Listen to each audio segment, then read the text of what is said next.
Hey guys, tonight we're pulling back the heavy stone curtains and lying down somewhere you were never meant to feel comfortable. A medieval castle bed. If you've ever imagined sleeping in a castle as cozy fireplaces, thick blankets, and peaceful silence. I regret to inform you that medieval nights were loud, cold, crafty, infested, and psychologically hostile. Castles weren't built for comfort. They were built for siege, paranoia, and the constant assumption that someone, somewhere, was trying to kill you before sunrise. This is the story of what actually happened after dark. Before you get too comfortable, take a second to like the video and subscribe, but only if you actually enjoy these slow, unsettling trips into history. Drop a comment and tell me where you're listening from and what time it is for you. It's always fascinating to see who is joining us from around the world.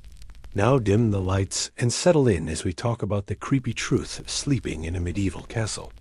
You arrive after dark, because almost everyone does. Travel is slow, daylight is precious, and the castle does not wait for comfort. From a distance it looks still, almost peaceful, stones stacked against the sky like something permanent and protective. Up close, it feels alive, not alive in a warm way. Alive in the way a forest feels alive at night, full of movement you can't see and sounds you can't place. The gate closes behind you with a sound that settles deep in your chest. It isn't dramatic, it's practical. Wood meeting iron, iron meeting stone. A reminder that once you're inside, you're inside. The air changes immediately. Not colder yet, not exactly dirtier, just heavier. As if the castle has its own atmosphere that doesn't quite match the outside world. Torches flicker along the walls, throwing light that moves more than it illuminates. Shadows stretch, shrink, slide across faces and armor and rough stone. You notice how tall everything feels, and how narrow. Corridors rise upward, but pinch inward, guiding you rather than welcoming you. This isn't a place designed for ease. It's designed for control. There is no quiet moment to mark your arrival, no pause, no sense that the day has ended. Somewhere above you, a door slams. Somewhere below, boots scrape against stone. A voice echoes down a passage, not speaking to you, not meant for you, but loud enough that you hear it anyway. The castle is active, even at night, especially at night. Sleep is not the default state here. Alertness is. You're led inside, deeper, and it becomes immediately clear that night does not mean rest. It means transition. The daytime noise doesn't stop. It changes shape. Metal clinks softly as guards adjust armor. Keys rattle. Someone coughs, deep and wet, the sound bouncing down the corridor longer than it should. A laugh bursts out suddenly from somewhere unseen, then cuts off just as fast, swallowed by stone. Every step echoes, not just yours, everyone's. Footsteps overlap and linger, as if the castle keeps a memory of sound and plays it back half a second late. It's disorienting. You hear movement and can't tell whether it's approaching or already past you. The walls don't help. They don't absorb noise. They send it back at you, reshaped. You pass doorways without doors. Curtains instead, hanging heavy and dark, shifting slightly as people move behind them. You're aware of being watched without ever seeing eyes. Privacy here is not assumed. It's negotiated, moment by moment, and usually lost. Somewhere, a bell rings. Not an alarm, not a warning, just a signal. Maybe a guard change, maybe a prayer hour, maybe something else entirely. Bells ring often in castles, and rarely for reasons that matter to you. What matters is that they ring loudly, unpredictably, and they always will. The floor beneath your feet is uneven. Stone worn smooth in some places, sharp in others. You learn quickly to watch where you step, not because it's dark, but because the castle seems to resist being walked through without attention. Every surface demands awareness. Even standing still feels like a small effort. You notice smells before you identify them. A mix of old air, warm bodies, damp fabric, smoke that has soaked into stone over years. Nothing is overpowering yet, but nothing is clean either. The scent isn't fresh or stale. It's layered, like many lives overlapping without ever leaving. People move past you without acknowledgement. Servants carrying bundles, guards leaning into walls. A figure slips around a corner and vanishes. No one seems surprised to see anyone else. The castle absorbs new bodies easily. It always has room for one more presence, one more sound, one more shadow. You're aware suddenly that you don't know where you are in relation to anything. The entrance is gone. The courtyard feels distant. The sky might as well not exist. The castle doesn't offer orientation. It doesn't explain itself. It simply continues, room after room, passage after passage, like it expects you to learn its logic or suffer quietly. A torch sputters nearby, and for a moment, the shadows jump hard enough to feel physical. You understand, instinctively, why people here don't like sudden darkness. The castle doesn't go black often, but when it does, it becomes something else entirely. Even now, with light, the edges of your vision feel unreliable. You're shown where you'll be staying, though shown is generous. A gesture, a brief stop, a place indicated rather than explained. There's no ceremony, no sense that this is a moment worth remembering. Sleeping places are assigned the way tools are stored, wherever they fit. As you're left there, standing in unfamiliar space, the castle doesn't settle around you. It keeps moving. Somewhere above, footsteps cross overhead. Somewhere below, a door opens and closes. The walls hum faintly, not with sound exactly, but with activity. You become aware that stillness is not the natural state here.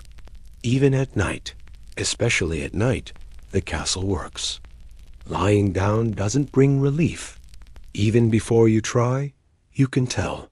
The idea of sleep feels theoretical, like something that happens elsewhere, to other people, in other kinds of buildings.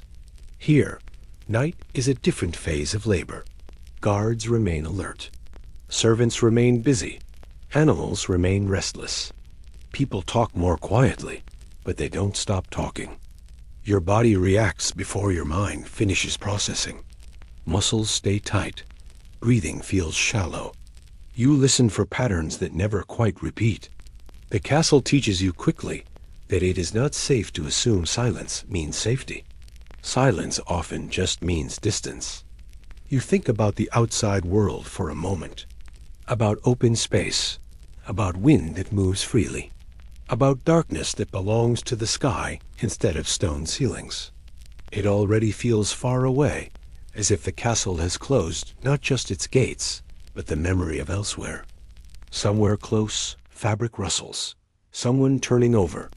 Someone settling in. Not alone. Never alone. The sound is intimate without permission. Close enough that you're aware of breathing rhythms that aren't yours. This isn't threatening. It's worse. It's normal. Time stretches. You don't know how late it is. You don't know how early morning will be. You only know that the night is not a pause. It's a different kind of exposure. The castle doesn't rest. It watches. It listens. It exhales slowly through stone and shadow, and you realize that whatever sleep you manage to steal here will be shallow, negotiated, and temporary. This is just the beginning. Not of discomfort, not of fear exactly, but of understanding. The understanding that in a medieval castle, night does not bring relief. It brings you fully inside the machine, where the walls remember everything. The sounds never quite fade, and rest is something you earn in fragments, if at all. Stone looks solid, reassuring, permanent. That's the illusion it offers in daylight, when the sun hits the walls and they seem to glow faintly, like the castle is holding warmth inside itself. At night, that illusion collapses. Stone does not keep heat. It steals it. You feel it first in your feet, even through leather soles. Even through layers meant for travel, the cold rises up from the floor, as if the ground itself is alive and curious about your body temperature. It isn't a sharp cold, not at first. It's patient. It seeps. It climbs. It finds every place where fabric thins, where skin presses too close to the surface, and it stays there. Castles are built to endure siege, not seasons. The thickness of the walls that once protected against arrows and fire now works against anyone trying to stay warm. Those walls absorb heat during the day and give it back slowly, but not to you. They give it to the night air. By the time darkness settles in, the stone has already chosen the outside over the people trapped within it. You might expect fireplaces to solve this. After all, castles have hearths. Big ones. Impressive ones. But fireplaces heat rooms the way torches light corridors. Locally, unevenly, and briefly. You have to be close to feel anything at all. Step back a few feet, and the warmth dissolves. The stone drinks it in faster than the fire can produce it. Worse, the heat doesn't rise and spread the way you'd hope. It gets pulled upward into chimneys that are imperfect at best, or vanishes into cracks and gaps you can't see. What remains pools low, close to the floor, leaving upper air cold enough that your breath becomes visible while your ankles sweat slightly near the fire. Comfort exists only in awkward, uncomfortable pockets. And that assumes there is a fire at all. Firewood is expensive, labor-intensive, finite. Fires are lit for necessity, not luxury. A guardroom might have one. A great hall might have several during gatherings. Private chambers? Maybe. Maybe not. And even when they do, fires are allowed to die down at night unless someone is actively feeding them. No one stays awake just to keep you warm. So the cold settles in layers, just like the smells did earlier. First the floor, then the walls, then the air itself. The room begins to feel hollowed out, as if warmth has been scooped away, leaving only structure behind. Beds don't help much. Straw mattresses, if you're lucky enough to have one, insulate poorly. Feather beds exist, but they are rare and often reserved for the powerful. Even then, the feathers trap moisture as easily as they trap heat. In a stone room, moisture is never far away. Cold stone sweats. Condensation forms invisibly. Fabric absorbs it without complaint. You don't realize how damp everything is until you try to get warm and fail. Blankets are heavy, woolen, scratchy, layered thick enough to feel promising. You pile them on and still feel the cold creeping in from below, from the sides, from the very air pressing down on your face. The blankets trap what little heat your body produces, but they can't create more. And your body, tired from travel or labor, produces less than you'd like. You curl inward without meaning to. Everyone does. It's not a position of comfort. It's a defensive one. Knees drawn up, shoulders hunched. You sleep smaller than you are, trying to reduce surface area, trying to give the cold less of you to work with. The walls loom close, even in larger chambers. Not physically closer, but thermally. You can feel them radiating absence. Cold isn't just the lack of heat here. It's a presence. It presses in. It pushes against skin. It makes your joints stiff and your movements slower. Getting out of bed in the night feels like stepping into water you know will steal your breath. Some rooms frost over entirely. Not dramatically, not like fairy tale ice palaces, but subtly. A thin crust along the inside of a wall. A faint whitening on stone near windows. You wake to find patterns where breath condensed and froze. It's not considered remarkable. It's considered winter. Even in milder seasons, the castle never truly warms. Spring brings damp cold instead of sharp cold. Summer offers brief relief during daylight, then traps heat just long enough to make rooms stale before releasing it all at night, leaving you chilled again by morning. There is no season where stone works in your favor. People adapt, Not by defeating the cold, but by accepting it. Layers are worn to bed. Night clothes are thick, impractical, restrictive. Movement becomes slower. Stillness becomes a survival strategy. You learn not to fidget because movement exposes skin and wastes heat. You learn to keep hands tucked, feet pressed together, breath controlled. Children are wrapped tighter. Older bodies suffer more. Joints ache constantly. Coughs linger longer. The cold seeps into lungs and stays there, turning shallow breaths into habits that last a lifetime. People don't talk about hypothermia. They talk about weakness, about bad humors, about age. The stone takes what it takes quietly. You understand now why so many medieval depictions show people huddled together. It isn't affection. It's arithmetic. Bodies generate heat. Stone consumes it. The math is simple and unforgiving. Even sleep itself changes. You don't sink into rest. You hover in it, half aware, muscles tense against chill. Dreams fragment. You wake often, not fully, just enough to notice the cold and adjust your position. Pull fabric closer. Press nearer to whoever or whatever shares the space. Morning doesn't bring warmth immediately. The sun has to fight the castle for hours before anything changes. Until then, stone remains dominant. You wake stiff, reluctant to move, knowing the first steps will be the worst. The floor will bite. The air will sting. The blankets will resist letting go of what little heat they captured overnight. This is what stone does. It endures. It outlasts. It wins. And as you lie there, listening to the castle breathe around you, you begin to understand that every other discomfort you'll face here builds on this foundation. Cold isn't a feature. It's the baseline. Everything else simply stacks on top of it. The word bedroom suggests privacy, ownership, a place that belongs to one person or at least one household. In a castle, that word lies to you before you ever touch the door. What you are given is not a room designed for sleep. It's a space that happens to contain a bed, and even that bed is not what you think it is.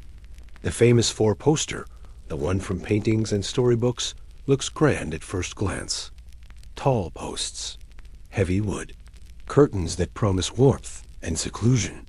But step closer, and the illusion collapses. The frame is narrow, short, built less for comfort and more for containment. The curtains don't exist for romance. They exist because the room is trying to kill you with cold, drafts, and insects, and fabric is the only defense available. Inside those curtains, the air goes stale quickly. There's no ventilation, no circulation. Your breath lingers. Moisture builds. If you pull the curtains fully closed, you trade cold for dampness and sour air. If you leave them open, the stone wins again. Most people compromise, half closing them, creating a soft, sagging pocket of air that smells faintly of wool, old straw, and the last person who slept there, because that bed may not have been made for you. Beds in castles are not fixed personal objects. They are assets. They belong to the household, the lord, the estate.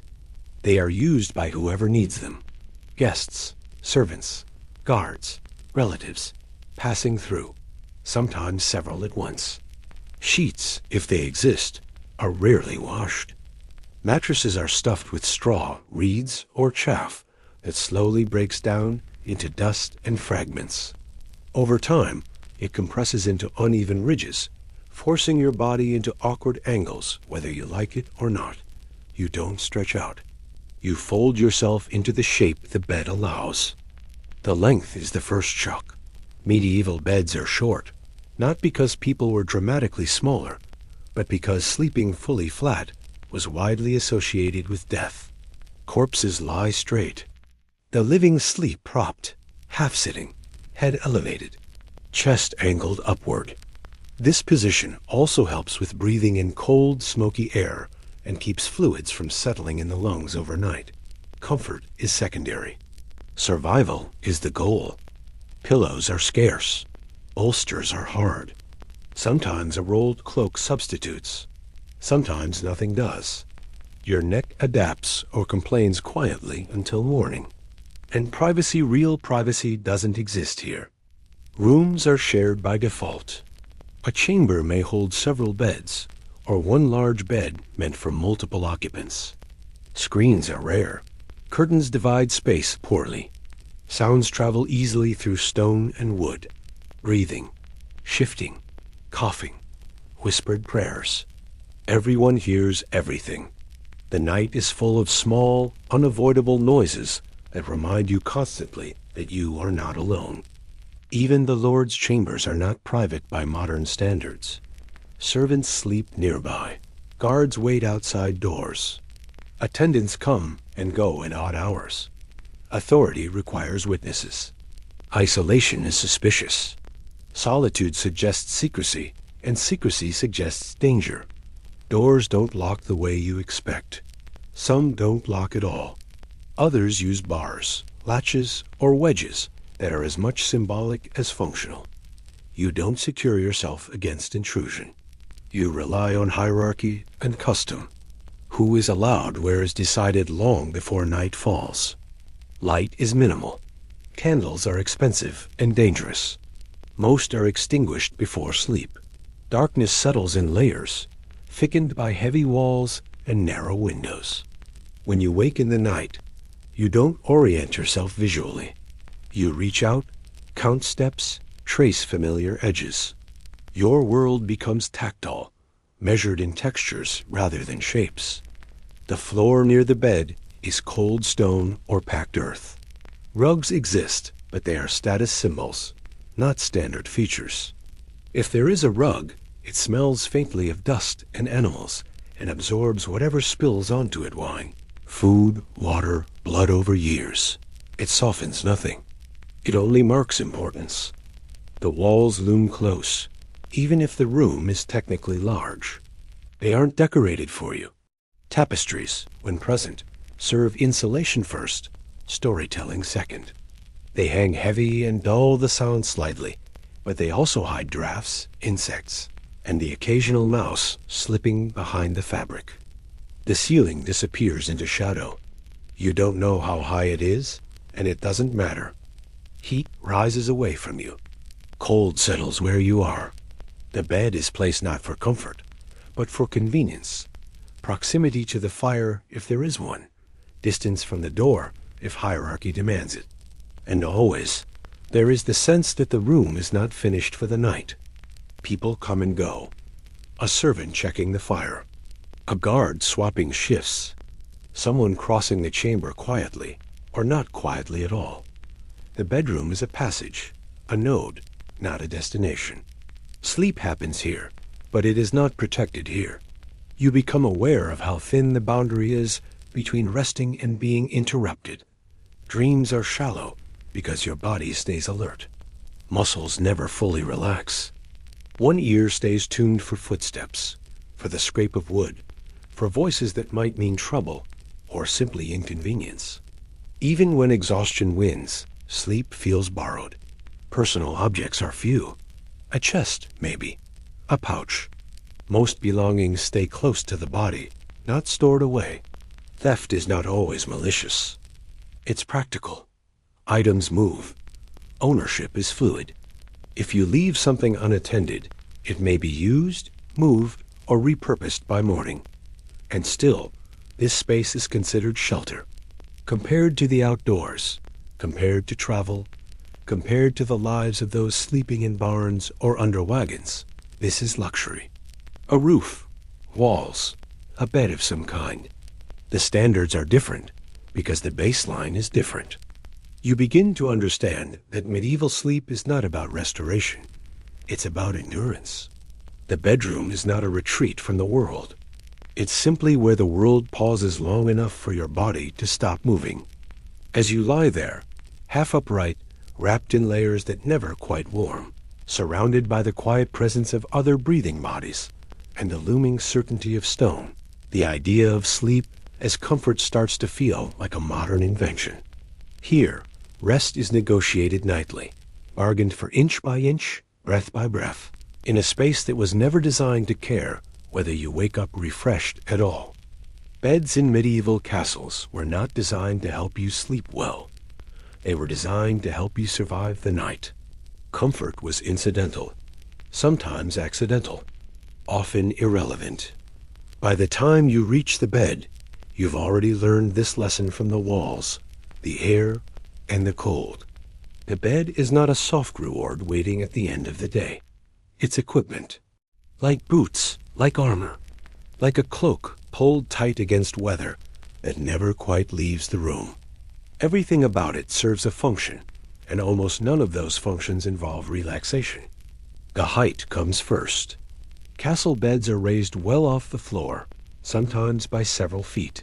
This isn't decorative. Cold air sinks, vermin crawl, moisture collects near the ground. Elevation buys you a few degrees of warmth and a slightly lower chance of something brushing against your skin in the dark. Even so, rats can climb, fleas can jump, and dampness still rises slowly through wood and straw.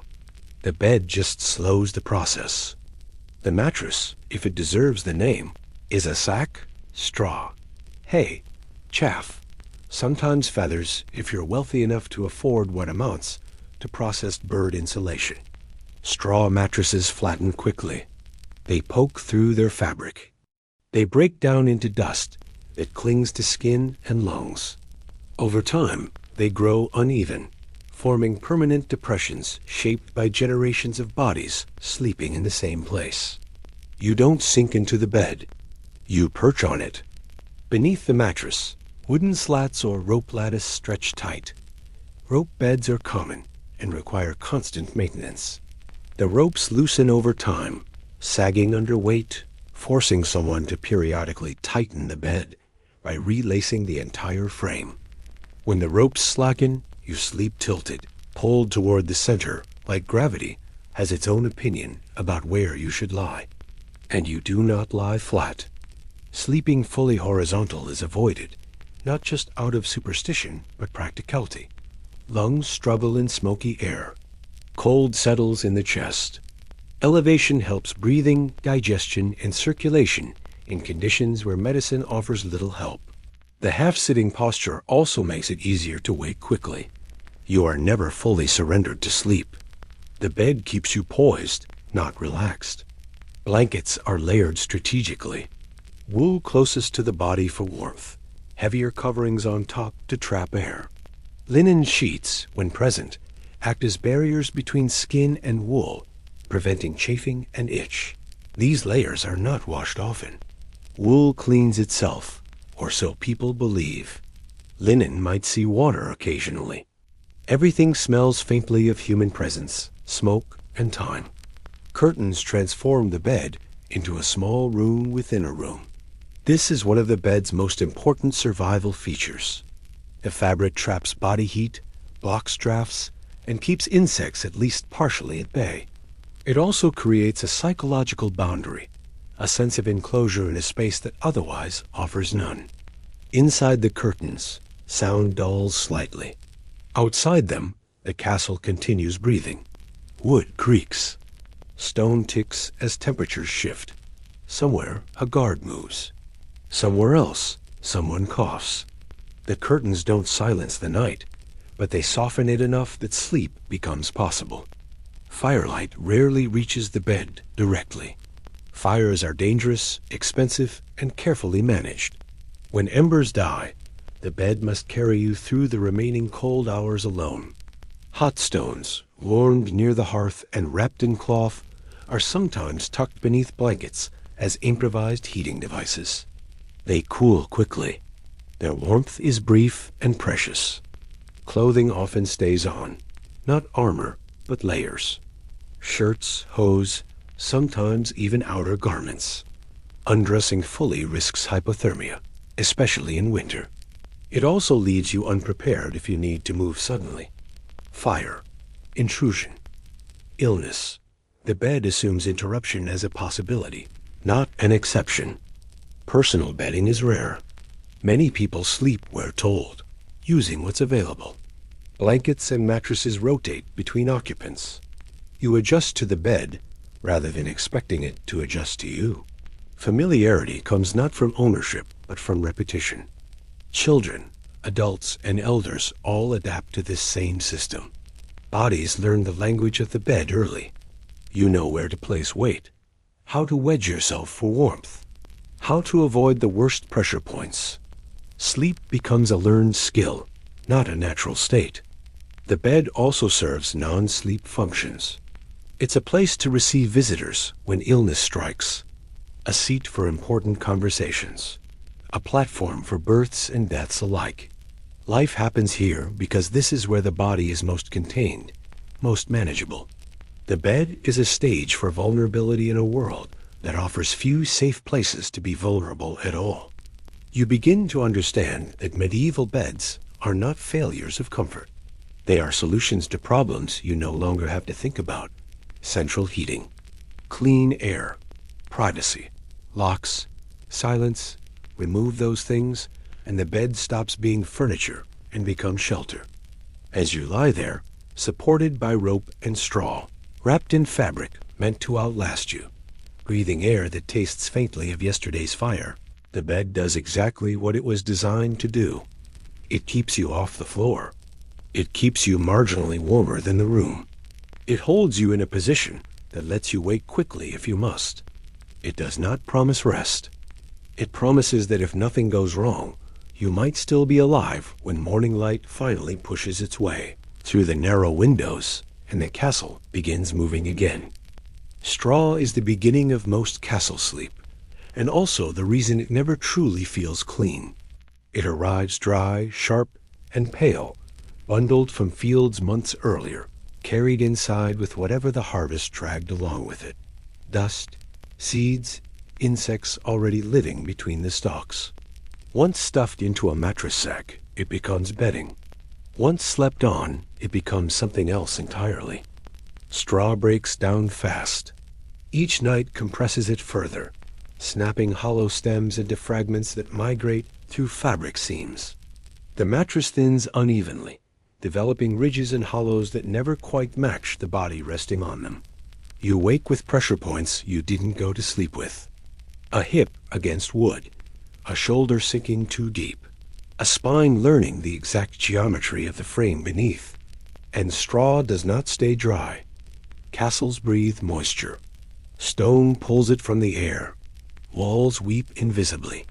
Even rooms with fires never fully dry out, especially in winter. Straw absorbs this damp slowly, quietly, until the mattress carries a permanent chill. You feel it most at dawn, when body heat fades and the room reminds you what it really is. The straw feels cool, heavy, faintly alive. Over time, it begins to smell. Not immediately, not dramatically. The scent creeps in as layers mix. Sweat, smoke, spilled ale, breath, illness. Straw mattresses are rarely emptied and refilled. That requires labor, space, fresh materials. Instead, new straw is added on top of old. A solution that buries the problem rather than removing it. Below the surface, earlier seasons decay. Mold forms where moisture lingers. Not the dramatic kind you see on spoiled food, but pale, quiet growth that softens stalks and weakens fabric. The mattress gains weight as it absorbs years. Rot is slow, patient. It waits beneath you while you sleep. Feathers, when present, are considered a luxury. They come from geese and ducks, cleaned as best as possible, though clean is generous.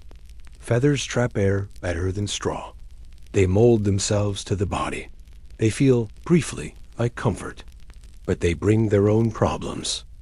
Feather mattresses attract moisture even more eagerly. They clump when damp. They flatten when slept on repeatedly. And they provide an ideal environment for mites. Tiny, invisible, thriving. The more luxurious the bed, the more life it hosts. Feathers also escape. Quills poke through seams.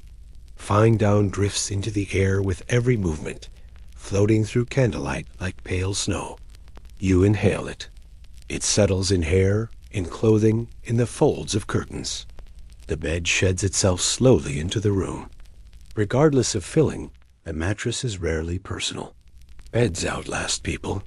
A straw sack might serve dozens of bodies over decades, refreshed just enough to remain usable. Illness passes through it. Sweat, blood, birth fluids, death fluids. The mattress remembers everything, even if no one acknowledges it. This is why many people place cloths between themselves and the bed. Extra linens, personal blankets. Anything to create a thin barrier between skin and history. These layers are not clean either, but they are familiar. Familiar dirt feels safer than unknown dirt. Under the mattress, the frame collects debris. Broken straw, crumbs, droppings. No one cleans beneath beds often. Moving them is difficult, heavy, inconvenient. What falls below tends to stay there, building its own ecosystem in the shadows. Vermin take advantage. Fleas love straw. It gives them shelter and warmth. They lay eggs deep inside, safe from crushing fingers and cold air. Lice travel easily from bedding to clothing and back again. Bedbugs, already ancient companions to humans, thrive in seams and cracks. They emerge at night, feed quickly, then disappear into the mattress like they were never there. You learn not to scratch too much. Scratching draws attention. Scratching wakes others. Scratching risks breaking skin in an environment where infection waits eagerly. Instead, you shift. You rub fabric against fabric. You endure. The mattress also hosts sound. Straw rustles with every movement. The bed announces when you turn, when you rise, when you lie back down. Silence is impossible. The bed itself participates in the noise of the room. Over time, bodies adapt. You learn how to position yourself to minimize contact with the worst spots.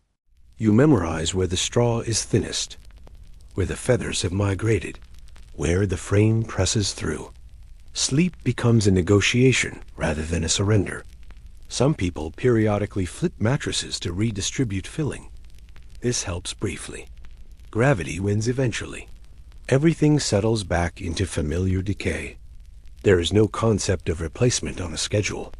Mattresses are replaced when they fail completely, when straw turns to powder, when fabric tears beyond repair, when the smell becomes undeniable. Until then, they remain in service, quietly aging beneath you. The decay is not seen as neglect. It is simply how things are. Materials are used until they cannot be used anymore. Nothing is wasted, especially not something as labor-intensive as bedding. Cleanliness is relative. Survival comes first.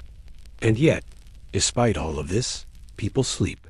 They sleep because exhaustion outweighs discomfort, because bodies shut down eventually, because the alternative is to remain awake in cold, smoke-filled rooms with nothing to soften the floor. The bed, rotting though it may be, is still better than stone. You begin to understand that medieval sleep is not about restoration. It is about pause, about stopping movement long enough for strength to return. The mattress is not a sanctuary. It is a compromise between gravity, cold, and time. As you sink into straw that remembers too many nights before yours, you feel the bed doing its work, not comforting you, not healing you, simply holding you off the ground while the castle continues its slow, damp breathing around you. Privacy in a castle is a concept rather than a reality. It exists mostly in theory, spoken about the way one might speak about calm seas or quiet nights, things everyone understands but rarely experiences. When darkness falls and bodies retreat indoors, space collapses. Walls don't create separation so much as they funnel people together, compressing warmth, sound, breath, and presence into shared pockets. Beds are shared by default, not exception. Family members pile together because heat is precious. Servants sleep near masters because proximity means safety, access, and efficiency. Guests are added without ceremony. A traveler arrives late, cold, half frozen, and someone simply shifts to make room. Refusal is rude. Isolation is suspicious. Alone sleepers are questioned, pitied, or feared. The logic is practical. Bodies generate warmth. Multiple bodies generate survival. In winter, sleeping alone is not independence, it is risk. Even nobles, wrapped in status and fabric, rarely sleep completely by themselves. A lord may have attendants nearby. A lady may sleep with servants within arm's reach. Children are everywhere, drifting in and out of beds through the night, seeking warmth, comfort, or reassurance. Curtains help, but only slightly. A four-poster bed with heavy hangings creates the illusion of separation, not the fact of it. Sound passes easily through cloth. So does light. So does smell. You hear breathing, coughing, murmured prayers, sleep talking, the subtle rustle of someone shifting beside you. The bed is a shared environment, not a personal one. There is no expectation of solitude before sleep. Undressing happens openly, efficiently, without commentary. Modesty exists, but it is practical rather than absolute. Bodies are bodies. Everyone has one. Everyone is tired. Privacy would be nice, but warmth is necessary. The night itself is communal. Guards pass. Servants move quietly. Fires are tended. Bells mark hours. Someone is always awake, and their wakefulness bleeds into everyone else's rest. You do not sink into silence. You float in a low hum of human presence. Whispers travel easily. Secrets are rare. If you speak in the dark, someone hears you. If you cry, someone notices. If you toss and turn, you disturb the entire arrangement. Sleep becomes a collective act, negotiated unconsciously through small adjustments and mutual tolerance. Illness spreads easily in this environment. Coughs echo. Fevers radiate. One sick body affects many, but separation is rarely possible. The sick are kept close, watched, warmed, sometimes prayed over in place. The bed becomes both comfort and contagion. Even bodily functions lose their privacy. Nighttime needs are handled discreetly, but not invisibly. Chamber pots are shared resources. Someone turns away. Someone pretends not to hear. Embarrassment exists, but it is dulled by necessity and repetition. Dreams, too, feel less private. You wake to someone else's nightmare. Someone wakes to yours. Fear ripples outward. A startled breath can wake a room. A sudden cry can send hands reaching in the dark, steadying, grounding, reassuring without words. This closeness shapes people. You grow accustomed to constant proximity, to being seen, heard, smelled. Personal boundaries are smaller, more flexible. The idea of needing space to oneself feels indulgent, even lonely. Solitude is associated with punishment, illness, or danger. And yet, within this crowding, people carve out tiny rituals of ownership. A blanket folded a certain way. A spot on the bed claimed by habit. A familiar body beside you whose presence signals safety. These small constants become anchors in a night full of shared uncertainty. Sleep is never fully yours. It belongs to the room, the bed, the people around you, the castle itself. You drift in and out of it alongside others, synchronized by bells, cold, and exhaustion. And as the night deepens, privacy doesn't arrive, it simply becomes less important than rest. Because in a place like this, being alone is not peace. It is vulnerability. As the room settles into its uneasy version of stillness, another presence asserts itself quiet at first, then impossible to ignore. The castle is never empty at night. It is inhabited, thoroughly and persistently, by things that do not sleep when you do. Rats move first. They know the rhythms better than people. They wait for breathing to deepen, for bodies to still, for the final shift that signals surrender to sleep. Then they emerge from walls that are more suggestion than barrier, slipping through cracks, gaps, and centuries of wear. Stone does not keep them out. It shelters them. You hear them before you see them. Scratching inside walls. The soft tick of claws on wood. The pause. The decision. Then the sound of something moving across the floor with purpose. Rats are not frantic creatures here. They are residents, confident, well-fed, familiar with human habits. Food is never fully secured. Crumbs collect. Grease lingers. Grain sacks are tempting invitations rather than obstacles. A rat can climb rough stone as easily as a ladder, reach shelves, gnaw through wood, and disappear again without leaving so much as a warning. Sometimes it does leave a warning. Sometimes it leaves something else. Mice follow, quicker and less bold, but no less numerous. They dart between shadows, across beams, under beds. You might feel one brush your foot. You do not scream. Screaming wakes people. You pull your feet in and pretend it didn't happen. Then there are the insects. Fleas live in the straw, in the seams of clothing, in hair, in the very idea of bedding. They do not announce themselves. You discover them later by the itch, by the small red marks that bloom in clusters. Scratching is discouraged. Scratching wakes others. Scratching draws attention. You endure. Lice are more personal. They require intimacy. Shared beds mean shared problems. Heads close together make travel easy. No one is surprised by lice.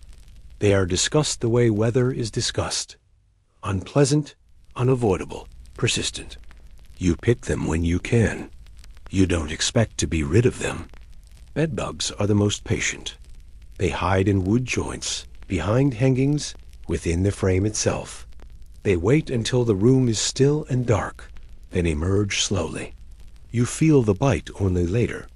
You recognize the pattern in the morning. It is noted, not questioned. The castle's animals add to the chorus. Cats roam freely, encouraged and tolerated. They hunt, sometimes effectively, sometimes not. A cat may leap onto the bed without warning, curl near the fire, or stare into a corner no one else notices. Their presence is comforting and unsettling in equal measure. Dogs sleep inside too, especially in colder months. They curl near doors, under tables, at the foot of beds. They snore. They scratch. They wake suddenly, responding to sounds no one else hears.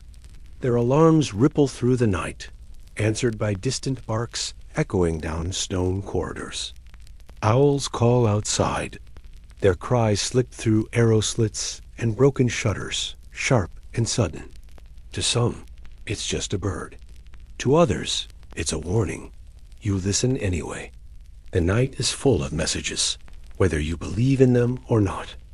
Even the walls participate. Wood creaks as temperatures shift. Stone contracts and expands.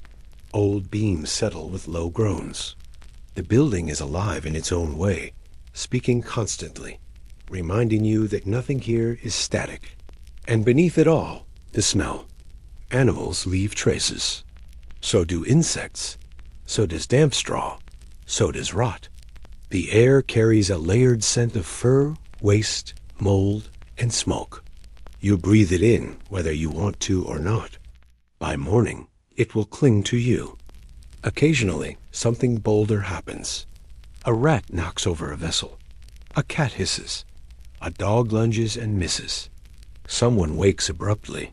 There is a brief flurry of movement, curses whispered, hands reaching for light. Then calm is restored, not because the threat is gone, but because it always comes back. No one expects a clean night. No one expects an undisturbed one. Sleep is negotiated with the ecosystem, not granted by it. You share space not only with people, but with a hierarchy of creatures that have adapted perfectly to castle life. By morning, evidence remains. Droppings, bite marks, scratches, missing food. The signs are acknowledged and folded into routine. Nothing here is shocking. Nothing here is unusual. The castle feeds many mouths, not all of them human. And as the night wears on, you learn to measure safety not by silence, but by familiarity. The sounds become background. The movement becomes expected. The zoo never closes.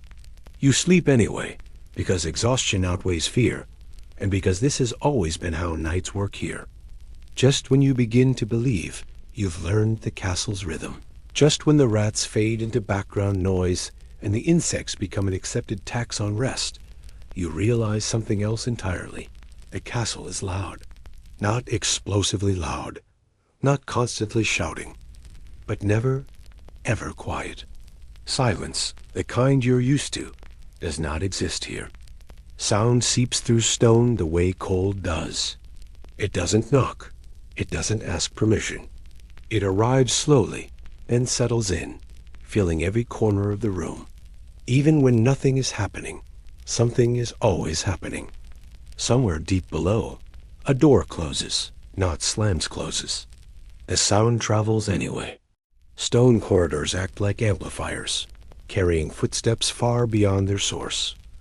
A guard shifts his weight. Leather creaks. Metal whispers against metal.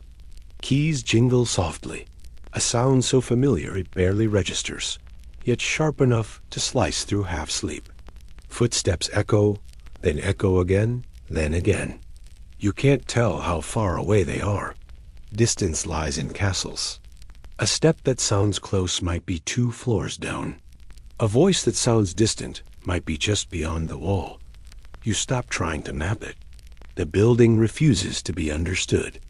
Bells punctuate the night. Not one bell, many. Chapel bells.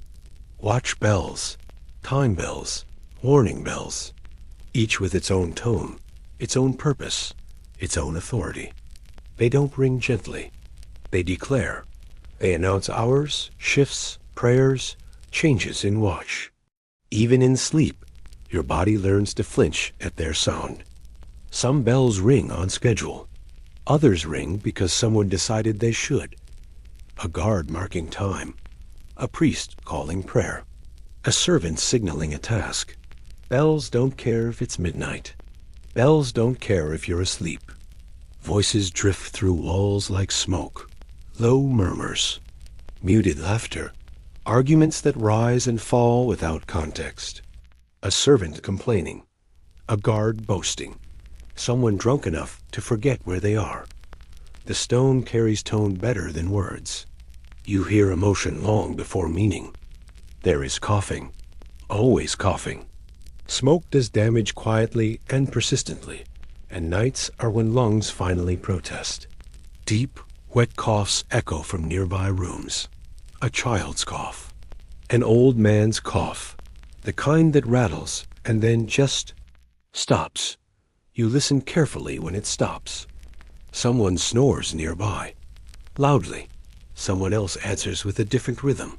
Sleep is a communal experience, whether you like it or not. Each breath becomes part of the night's soundtrack. Wood creaks overhead. Beams settle. Floors complain under their own weight. A sudden crack makes you tense, then you remember. Buildings this old speak constantly. Silence would be stranger. Wind finds every weakness. It whistles through arrow slits, under doors, between stones. It hums, moans, occasionally howls like something alive and unhappy about it. Curtains flutter. Flames flicker. The wind never fully enters, but it never fully leaves either. Outside, animals add their voices. Horses shift in stables, stamping hooves against frozen ground. Dogs bark in bursts, then fall silent, then bark again at nothing visible. An owl cries. Another answers.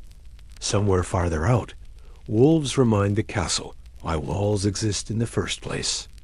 Water drips from somewhere, from many somewheres. Leaks are not emergencies here. They are features. A steady drip becomes hypnotic until it suddenly stops and the absence feels wrong. Then there are the human sounds no one admits to making. A whispered prayer. A muttered curse. Someone crying quietly, hoping the stone is thick enough to swallow it. Someone else laughing too loudly, trying to prove they're not afraid of the dark. Occasionally, something heavier moves. Furniture dragged. A trunk shifted, armor lifted, set down, lifted again. The dull thud of metal on stone vibrates through the floor. You imagine someone preparing for morning hours too early, or never having slept at all. Time itself makes noise here, not ticking breathing, marked by bells, by footsteps, by routines that don't pause just because it's night. The castle does not rest. It rotates responsibilities, like a living thing that cannot fully lie down. You learn to sleep in fragments. You drift, surface, drift again. Each sound pulls you up just enough to check that it's familiar, then lets you sink back down. True unconsciousness is rare. Awareness lingers, even in dreams. By the time morning approaches, the noise subtly shifts. Less wandering, more purposeful movement. Doors open more often. Voices grow clearer. The night watch hands itself over without ceremony. And you realize something unsettling. The sounds didn't keep you awake. They taught you how to sleep here. Silence would have been the real threat. By now, your lungs have learned the truth before your mind does. The air is wrong. Not suddenly wrong. Not dramatically choking. Just old, used. Air that has already been breathed, burned, and breathed again. Air that has done its duty for the day and is now being asked to work overtime. The fire never truly goes out. It can't. Stone hoards cold too well, and once heat leaves a room, it doesn't come back easily. So embers are kept alive through the night, banked low, glowing softly like tired eyes. Smoke rises from them whether invited or not. Some of it escapes through vents, cracks, or half-functional chimneys. Some of it doesn't. That smoke has nowhere urgent to be. It curls upward, hits stone, spreads sideways, then settles back down, slowly, patiently. It clings to tapestries, beams, hair, clothing. It coats ceilings in a thin black memory of every fire that came before. Soot gathers layer by layer, generation by generation, until no one remembers what color the stone was meant to be. You smell it constantly, not as fire exactly, more like yesterday's fire, and the day before that, and 100 nights of damp wood, animal fat, and whatever was burned because it was available. The scent becomes background noise, like the bells or the rats. You only notice it when you step outside, and your lungs suddenly feel shocked by the idea of clean air. Inside, breathing is a negotiation. Inhaling too deeply stings. Shallow breaths feel safer, but leave you lightheaded. Your throat dries out. Your eyes burn faintly, especially when you blink. Tears form without emotion attached to them. You wipe them away and smear soot across your cheek without realizing it. Everyone smells like smoke. Nobles, servants, guards, children, even the chapel carries it. Incense competing unsuccessfully with the permanent residue of fire. Perfumes try to help. They don't. They just become smoky perfumes. Ceilings hang low with darkness, not shadow staining. Soot outlines every beam like charcoal sketches drawn by the building itself. Cobwebs turn gray. Once white linens become permanently beige. No one bothers cleaning the upper walls. It would be pointless. The smoke would simply return. Your clothes absorb it overnight. Wool holds scent especially well, which means you wake up already smelling like you spent the night inside a fireplace. Hair traps it too. Fingers come away faintly black after touching walls, bedding, even your own skin. Some rooms are worse than others. Kitchens are obvious offenders, but sleeping chambers suffer quietly. Fires meant to warm the space fill it with fumes instead. Rooms without proper vents rely on drafts that may or may not exist. A bad wind night means smoke lingers like a bad decision. People cough in their sleep. You hear it around you. Soft, persistent, sometimes frighteningly deep. Children develop the cough early. Adults accept it. Elders live with it until they don't. No one connects it to the air. The air is simply how things are. Windows don't help much. They're small, often shuttered, sometimes covered with cloth or thin horn panels. Opening them invites cold, moisture, and wind before it invites freshness. Most nights they stay closed. Warmth wins. Lungs adapt. By morning, the air feels heavier, like it's been slept in too. You wake with a coated tongue and a throat that feels scraped. Your chest tightens when you sit up too quickly. Someone nearby hacks, then spits into the rushes or a corner. No one comments. Servants shake out tapestries during the day, sending black dust clouds into the air that everyone breathes anyway. The soot falls back down, resettling like it always does.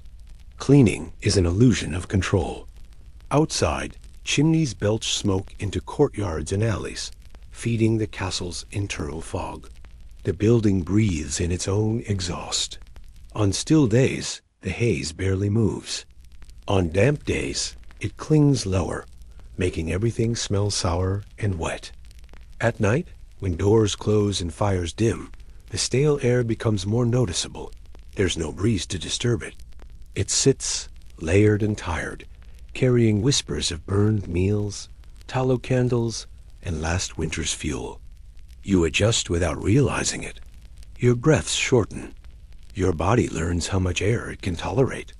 You stop yawning because yawning hurts. You stop noticing the smell because noticing it doesn't change anything. This is the invisible weight of the castle, not the stone, not the walls. The air itself presses down, reminding you that survival here isn't just about staying warm or safe. It's about enduring what fills the space between breaths. And even as you lie there, eyes half closed, lungs working around the problem they've been given, you become aware of something else moving through the room. Not smoke this time, but cold, thin, sharp searching.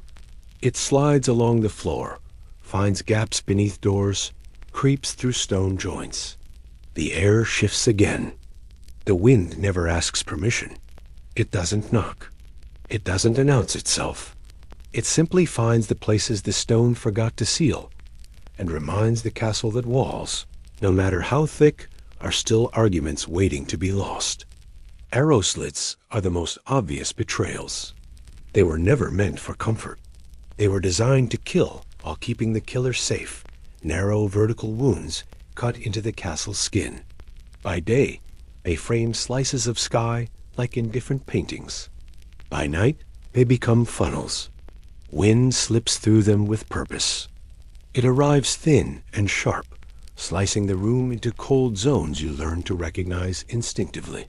There's the safe side of the bed, and the side where toes go numb.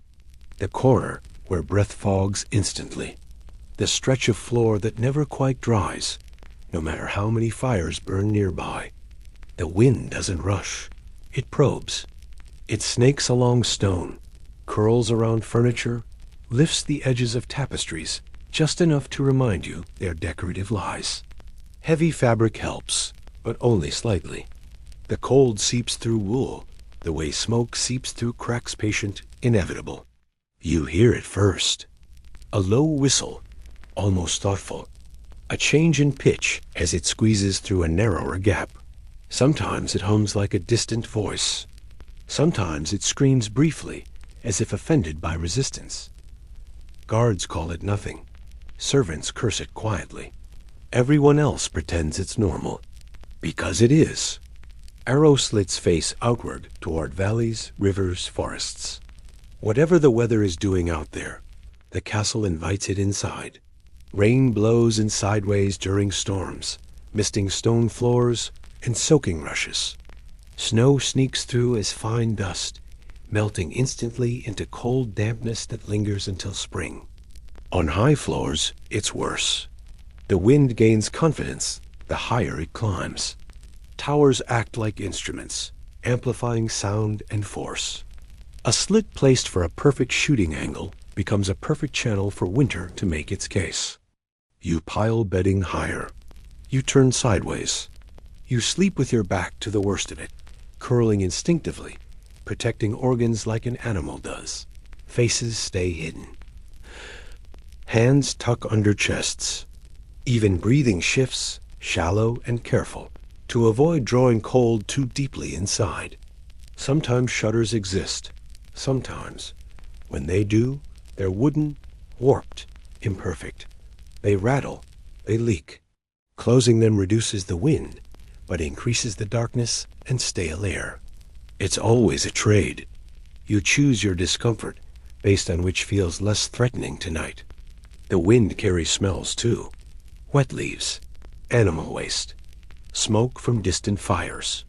Whatever is happening outside is briefly, casually introduced into your sleeping space. You wake smelling the weather. It plays with sound in unsettling ways. Footsteps echo differently. Whispers stretch. A guard's cough in the courtyard arrives distorted, as if spoken by something closer.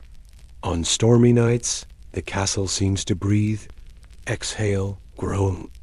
People tell stories about voices in the walls, about spirits moving through stone, about warnings carried on night air. No one needs to invent much. The wind is enough work on its own. Candles flicker constantly. Flames bend sideways, stretch thin, then recover.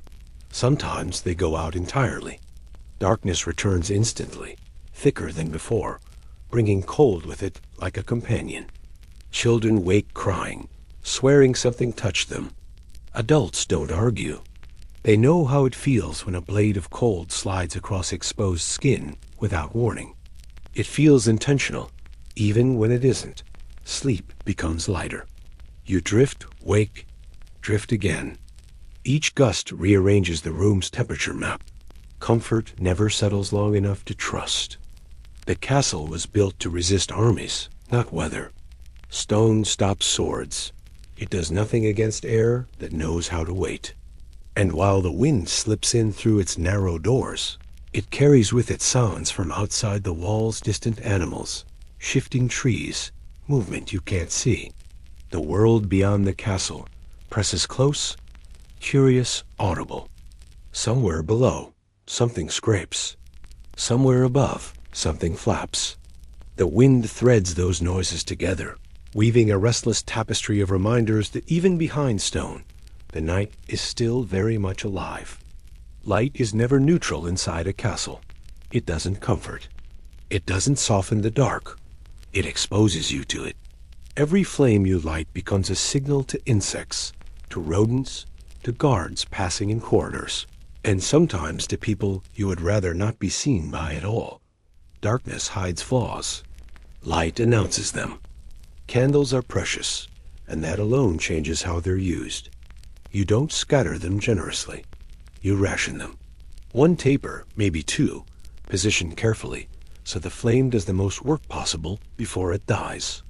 Wax strips are watched with the same anxiety modern people reserve for phone batteries slipping into the red. The flame itself is unreliable. Drafts bend it sideways. Smoke coats the wick. A candle burns unevenly, tunneling down one side, threatening to collapse into its own puddle. You keep an eye on it even while pretending to rest. Falling asleep with a candle burning is dangerous, but letting it go out means surrendering to total darkness. Darkness in a medieval castle isn't empty. It's occupied. When the light is on, shadows jump.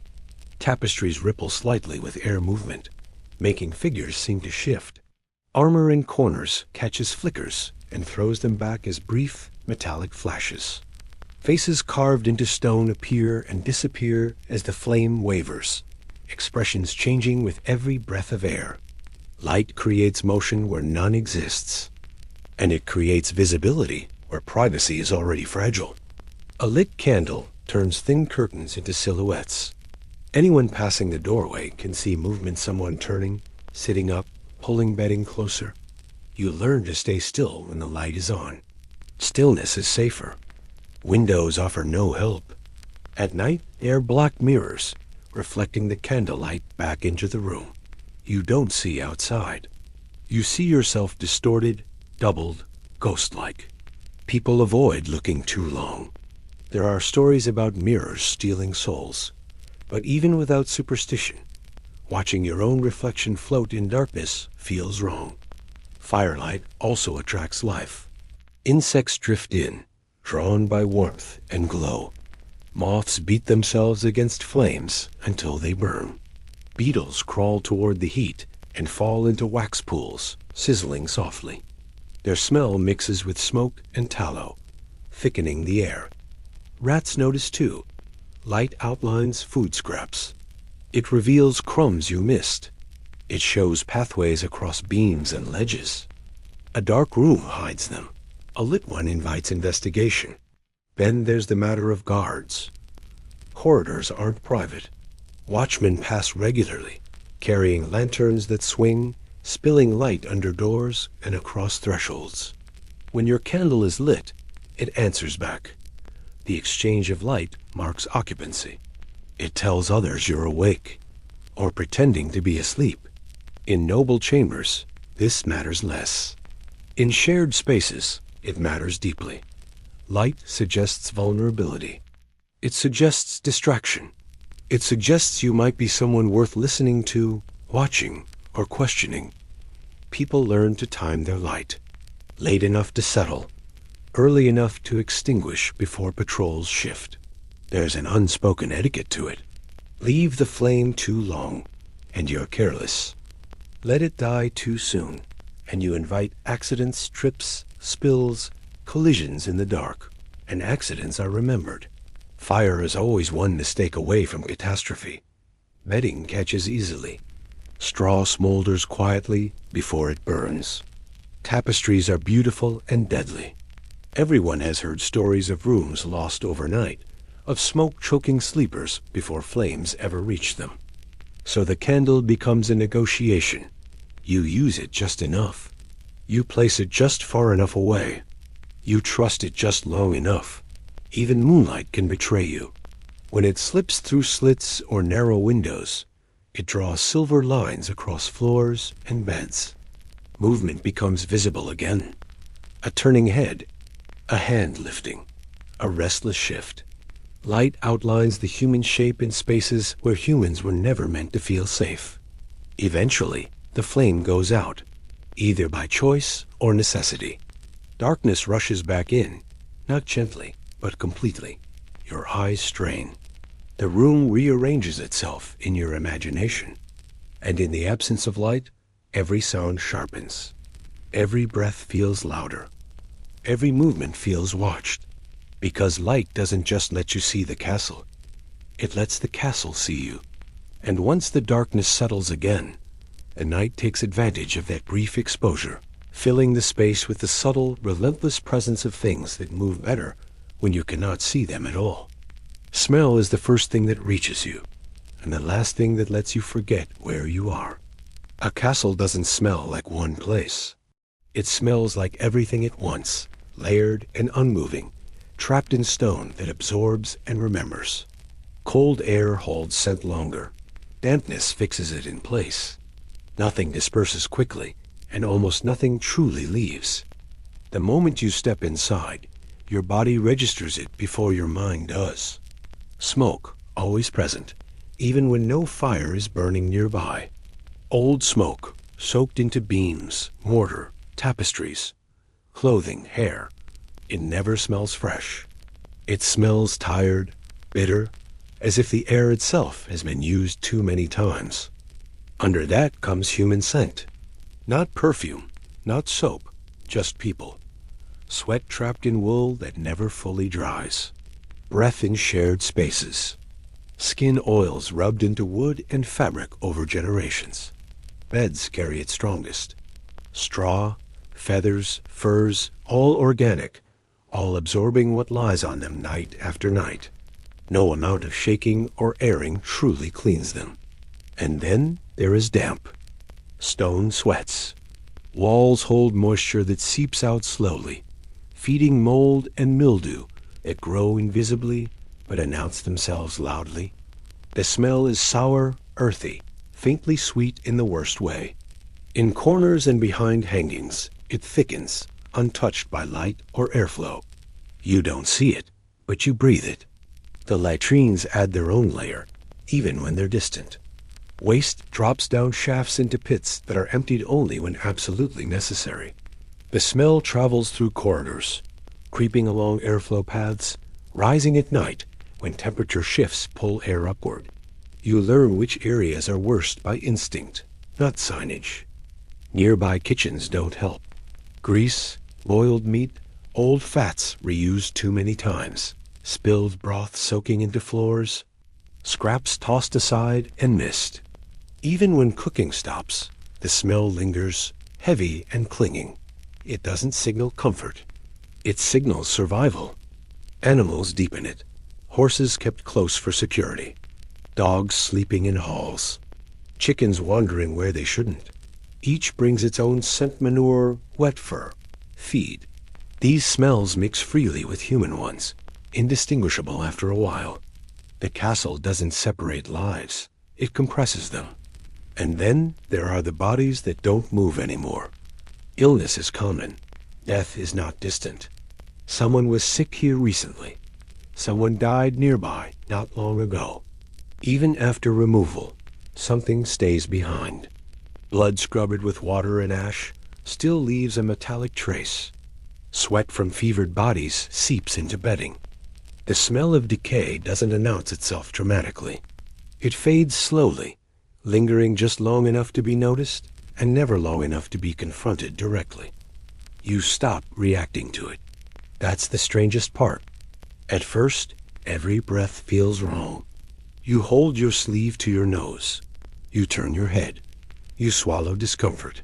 But the body adapts quickly when it has no choice. The smell becomes background. Your brain lowers its alarm. What once seemed unbearable becomes normal. That adaptation is not harmless. It's how people tolerate conditions they shouldn't. At night, smells intensify. Cooler air traps them lower. Fires die down, removing the illusion of freshness. What remains is the true scent of the space, undiluted. You smell bedding, walls, yourself. You become aware of how long it's been since anything was truly clean. There is no escaping it, no fresh linen, no open windows wide enough to flush the air. Even outside smells cling to you when you return wet earth. Animals, smoke from other fires. Everything feeds back into the same closed system. Smell also becomes a warning system. You learn to recognize danger by it. The sharpness of too much smoke. The sweetness of rot where it shouldn't be. The acrid hint of something smoldering out of sight. You trust your nose more than your eyes. And you notice other people by scent, too. Who works where? Who is sick? Who has been traveling? Who has been sleeping near animals? It's intimate in a way that feels invasive. There is no personal bubble. Everyone shares the same air. Even sleep doesn't protect you. Smell slips into dreams. It anchors them. You wake already tired, breathing air that hasn't changed since the night before, or the one before that. The castle never smells alive. It smells occupied. And as your body adjusts, as your senses dull, another discomfort rises to take its place. Not one you can breathe through or ignore. Something that presses in through the skin instead, reminding you that the castle isn't just a space you inhabit. It's a weight that never fully lets go. Sleep is not rest here. It is exposure. In a castle, closing your eyes is not an act of comfort. It is a calculated risk, taken only because the body eventually demands it. You don't drift off so much as surrender, knowing that while you're unconscious, everything else remains awake. The danger isn't imagined. It's practical. When you sleep, you stop watching the fire. You stop listening for footsteps. You stop noticing shifts in sound that signal something wrong.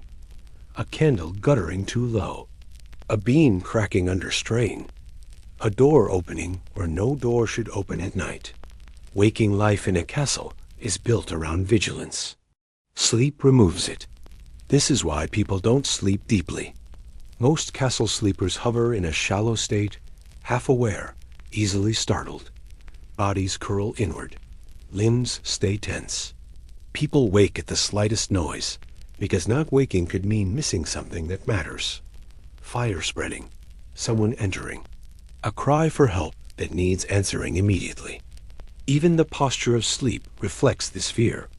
Many people rest half-sitting, propped against walls or chests, knees drawn up. Lying flat feels wrong, vulnerable, too much like a corpse, too much like surrender. Upright sleep allows faster movement, quicker reaction, easier waking. Darkness makes everything worse. At night, the castle changes character. Shadows deepen. Corridors lose their shape. Familiar spaces become ambiguous. Without light, distance collapses. Sounds seem closer than they are. Movement is harder to interpret. Sleep means trusting that nothing unseen is moving toward you. That trust is rarely complete. Guards patrol through the night, not just for enemies, but because something always seems to happen after dark. Fires spark. Animals panic. People wander when they shouldn't. Bells ring for reasons no one fully explains. Sleep is constantly interrupted, broken into fragments. And even when nothing happens, the fear of something happening is enough. Illness doesn't sleep either. Fevers spike at night. Coughs worsen. Pain grows louder in the dark when distractions fade. People wake disoriented, unsure if the heaviness in their chest is sickness, smoke, or dread. Many don't sleep alone because dying alone is feared more than losing privacy. There's also the fear of not waking at all. Death often comes quietly, especially at night. People slip away in shared beds, unnoticed until morning. This makes sleep feel suspicious, like a rehearsal for something final. You close your eyes knowing others have done the same and never open them again. Dreams are not comforting here. They're vivid, physical, often violent. The brain, already saturated with fear and discomfort, turns sleep into a continuation of waking anxiety. People wake sweating, heart racing, unsure what was imagined and what was real. And there is no escape through exhaustion. Even when the body collapses, the environment keeps intruding. Cold seeps through bedding. Sounds cut into rest.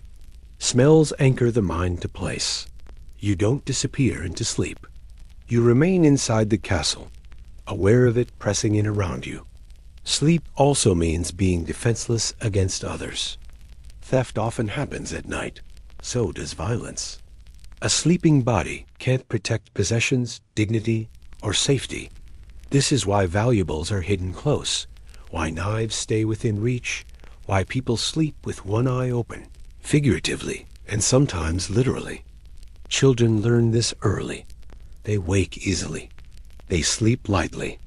They understand without being told that sleep is not safe enough to trust fully. Morning doesn't bring relief. It brings proof. You wake sore, unrested, heavier than before. The body feels used rather than restored. Sleep hasn't healed anything. It has simply paused the damage long enough to continue. You don't ask if you slept well. You ask if you slept at all. And yet, night comes again. Because despite everything, sleep is unavoidable. The castle may punish it, but it also depends on it. Tired people make mistakes. Exhaustion kills faster than fear. So people lie down again, knowing the risks, knowing the vulnerability. They adjust. They adapt. They survive. But every night, as eyes close and the castle keeps breathing around them, sleep remains what it has always been in these walls. Not comfort, not peace, but a necessary gamble taken in the dark. Beds in a castle are not places of recovery. They are places where decline becomes visible. When illness arrives, it doesn't come gently. It seeps in through cold stone, damp air, poor sleep, and bodies already worn thin. By the time someone is confined to a bed, they are usually far past the point of rest doing any real good. The bed isn't there to heal them. It's there to hold them while whatever is happening finishes its work. Most sickness is treated where it strikes. In the same shared rooms. On the same bedding used by others hours before. There is no isolation, no clean space, no concept of keeping illness contained. A fevered body sweats into straw and linen that will be reused. A cough sprays into the same air everyone breathes. A wound seeps into fabric that cannot be properly washed. In a castle, getting sick means becoming part of the environment. Beds absorb it all. Blood from poorly treated injuries, pus from infected wounds, vomit from fevers, sweat from delirium. These materials don't disappear. They soak in, they linger. Straw mattresses are replaced only when they collapse or rot completely. Feather beds are luxury items, and even those are rarely cleaned thoroughly. Most bedding is aired, shaken, turned, not sterilized, not purified, just reused. Injury is common, and recovery is uncertain. Falls down stone stairs, burns from open fires, crushed fingers from doors and chests, cuts from tools and weapons that are never truly clean. When someone is injured, they are carried to a bed not because it is safe, but because it is stationary. It's where they can be watched, where they can be restrained if pain makes them thrash, where they can be kept warm enough to survive the night. But warmth is inconsistent. Fires die, drafts creep in. Fever and chills alternate violently. Blankets are added and removed by guesswork. No one knows what helps. They only know what has failed before. Medical care is limited and often harmful. Bleeding is common practice. So are poultices made of herbs, animal fat, ash, or substances, chosen more for symbolism than effect. Treatments smell strong, sting badly, and often worsen the injury. But doing something feels safer than doing nothing. A bed becomes a workspace for care that looks like comfort but functions more like ritual. And the person in the bed knows this. They feel their body slipping. They feel infection spread. They feel weakness deepen. Sleep becomes fractured, filled with half-waking moments where pain blurs into fear. Voices sound distant. Faces loom and fade. The bed creaks under movement as others come and go. There is no quiet dignity to dying here. Death is rarely sudden. It unfolds slowly, with sounds. Labored breathing, wet coughs, whispers that make no sense. People gather not to say goodbye, but to bear witness, to make sure the soul does not leave alone, to make sure prayers are said at the right moment. Beds become crowded during this time. Family, servants, clergy, sometimes strangers all press in close. There is no private moment at the end. The body belongs to the household, the faith, the ritual. And when death happens, it happens in the bed, not in hospitals, not in sterile rooms, in the same place where others will sleep again soon enough. The body cools where it lay. The smell changes quickly. Candles are lit. Windows may be opened briefly, though cold rushes in. The mattress absorbs one last time. The dead are not removed immediately. Sometimes the body stays for hours, sometimes longer, especially at night. The bed holds it until morning, until arrangements can be made. Others sleep nearby. Children are not always sent away. Death is not hidden from them. It is familiar. This familiarity changes how beds are perceived. They are not just for rest. They are thresholds, places where people weaken, where voices fade, where bodies stop responding. Every bed has held someone who did not get back up. Everyone knows this, which is why sickness brings fear quickly. A fever is not just uncomfortable. It is ominous. A cough is not just a cough. It might be the beginning of something that ends here, under these blankets, in this room. People watch symptoms closely, not because they understand them, but because they recognize patterns. Night makes everything worse. Illness deepens after dark. Pain sharpens. Breathing becomes harder. Fires burn low. Sleep becomes impossible. The sick lie awake listening to the same sounds as everyone else, but now those sounds feel like distance growing. life continuing without them. The bed creaks as they shift, searching for relief that doesn't exist. Sometimes they pray. Sometimes they bargain. Sometimes they simply endure, counting breaths. Others sit nearby, half asleep, waiting for a change. Waiting for the moment when waiting ends. When recovery does happen, it is slow and incomplete. People rise from beds thinner, weaker, altered. Injuries heal crooked. Illness leaves lingering coughs, pains, stiffness. The bed gives them back to the castle, but not as they were. Sleep never fully restores what sickness takes. And when recovery does not happen, the bed changes purpose one final time.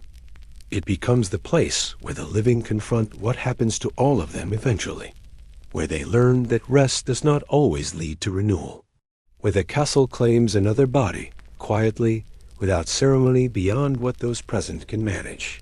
Beds in castles do not promise comfort. They promise containment. They hold you when you cannot stand. They keep you in place while time, illness, or injury decides what comes next. They witness the body's limits more often than its recovery. And everyone who lies down knows this, even if they never say it. Because every bed carries memory. Every mattress has absorbed endings. Every sleeper is aware, on some level, that sleep and sickness are never far apart here, and that sometimes the difference between them is nothing more than whether morning comes. Morning in a medieval castle does not arrive like rescue. It doesn't cleanse the night away or restore what sleep failed to give. It simply exposes what survived until dawn. Light creeps in slowly, thin and gray, slipping through slits and cracks rather than filling the room. It reveals bodies stiff from cold, eyes swollen from smoke, joints locked from hours spent half upright. Sleep, if it came at all, came in fragments. Morning finds people not refreshed, but counted. Who is still breathing? Who coughed through the night? Who cried out? Who went silent? The castle wakes before the sun feels warm. Bells ring. Guards shift. Fires are coaxed back to life with damp fuel that smokes more than it burns. The air thickens again almost immediately. Whatever warmth briefly arrived during the night vanishes as doors open, drafts surge, and movement replaces stillness. Beds empty quickly, not because people feel better, but because staying in them is dangerous. Lingering means stiffness, weakness, vulnerability. Rising hurts, but not rising hurts more. People peel themselves off straw and wood, limbs numb, feet aching as they meet cold stone. There is no stretching, no easing into the day. The body is expected to function immediately. Illness doesn't pause for daylight. Fevers continue. Infections worsen. Coughs deepen. The sick are not suddenly safer because it's morning. In some ways, they're more exposed now, visible to everyone, unable to hide weakness once activity resumes. Those who worsened overnight are unmistakable in daylight, pale, confused, slower. Morning also brings noise and responsibility. Work resumes. Orders are given. Meals are prepared early and eaten quickly. The castle doesn't slow down for exhaustion. It runs on routine, not recovery. Whatever the night took, the day demands repayment. And there is a quiet understanding that if you woke up, it wasn't because the bed saved you. It's because you endured it. Morning isn't relief. It's proof you survived another cycle inside stone walls that never cared whether you rested or not. Sleeping in a medieval castle was never about comfort. It was about persistence. Stone, straw, smoke, noise, fear, illness, all of it formed an environment that tested the body night after night, not to restore it, but to see if it would hold. The idea of rest as healing didn't exist here the way we understand it now. Sleep was something taken when possible, endured when not, and rarely trusted. Beds were tools, not sanctuaries. Rooms were shared, air was foul, and safety was never guaranteed simply because the sun had set. Castles were built to withstand sieges, not to protect sleep. Their walls defended against enemies, but they trapped cold, sound, pests, and sickness inside. Night exposed those weaknesses most clearly. Morning merely confirmed them. When we imagine castle life today, we picture tapestries, candlelight, and heavy wooden beds. What we miss is how fragile the human body felt inside all that stone. How every night was a negotiation. How rest was shallow, vigilance constant, and survival never assumed. The real horror isn't that sleeping in a medieval castle was uncomfortable. It's that people accepted it as normal. That this was simply what night meant. And once you understand that, fairy tales feel very far away, and the stone feels much closer.